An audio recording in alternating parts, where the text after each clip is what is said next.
ഇന്ദിരാഗാന്ധിയുടെ കാർക്കശ്യം പൊതുജീവിതത്തെ ഭയാനകതയിലേക്ക് നയിച്ചു. രാജ്യത്ത് അച്ചടക്കം കൊണ്ടുവരാൻ അടിയന്തരാവസ്ഥയ്ക്ക് കഴിയൂവെന്ന് ഇന്ദിര ശഠിച്ചു. തടങ്കലിലെ പീഡനവും വിചാരണ കൂടാതെയുള്ള കൊലപാതകങ്ങളും പുറം ലോകം അറിഞ്ഞില്ല. ജുഡീഷ്യറിയും മാധ്യമങ്ങളും പ്രതിപക്ഷവും തടവിലായെന്നും ലേഖനത്തിൽ പറയുന്നുണ്ട്. ഈ ലേഖനത്തെ ചോദ്യം ചെയ്യുകയല്ല, അതിൽ പല വസ്തുതകളുമുണ്ട് ഈ പറഞ്ഞ കാര്യങ്ങളിൽ. പക്ഷേ ഇത് പറയാനുള്ളൊരു സമയം വൈകിയില്ല. നേരത്തെ ഇത് അറിയില്ലായിരുന്നു തരൂരിന്.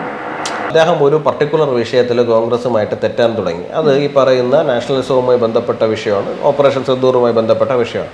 ഒരു ഫൈറ്റ് തുടങ്ങുന്നത് വരെ നമുക്കുണ്ടായിരുന്ന അഭിപ്രായ വ്യത്യാസങ്ങൾ ഒരു പരിധി വരെ നമ്മൾ അകത്തേക്ക് ഹെൽഡ് ചെയ്യുന്ന ഒരു സംഭവം ഉണ്ടാവും. ഒരു ഫൈറ്റ് തുടങ്ങി കഴിയുമ്പോൾ പിന്നെ അത് ചിലപ്പോൾ ഒരു ഓപ്പൺ ഫൈറ്റിലേക്ക് പോകുന്നൊരു സാഹചര്യം ഉണ്ടായി പോകും. ഇനി കോൺഗ്രസ്സുകാർക്ക് അഭിപ്രായമുണ്ടോ? ഇതൊന്നും അങ്ങനെയല്ല.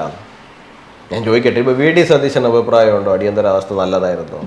ഉമ്മൻചാണ്ടി ജീവിച്ചിരുന്നുവെങ്കിൽ അദ്ദേഹം പറയുമായിരുന്നു നല്ലതായിരുന്നു. കെ സുധാകരൻ പറയുമോ? ഈ പറയുന്ന കെ സി വേണുഗോപാലിനോട് നമ്മൾ ചെന്നിട്ട് അടിയന്തരാവസ്ഥയെക്കുറിച്ച് എന്താണ് അഭിപ്രായം എന്ന് വെച്ചാൽ അദ്ദേഹം എന്തായിരിക്കും പറയുക? അടിയന്തരാവസ്ഥ മികച്ചതായിരുന്നു, ഗംഭീരമായിരുന്നു എന്നുള്ളത് ഒരിക്കലുമല്ല. അവരതിൽ നിന്നൊക്കെ ഒഴിഞ്ഞു മാറിപ്പോകുന്നു. കാരണം അവർക്ക് പോലും അറിയാം അതൊരു മോശമായ കാര്യമായിരുന്നു എന്നുള്ള കാര്യം. ഒരാൾ അവസരം കിട്ടിയപ്പോൾ അത് പറയുന്നു എന്നുള്ള രീതിയിൽ മാത്രമേ ഞാൻ അതിനെ കാണുന്നുള്ളൂ.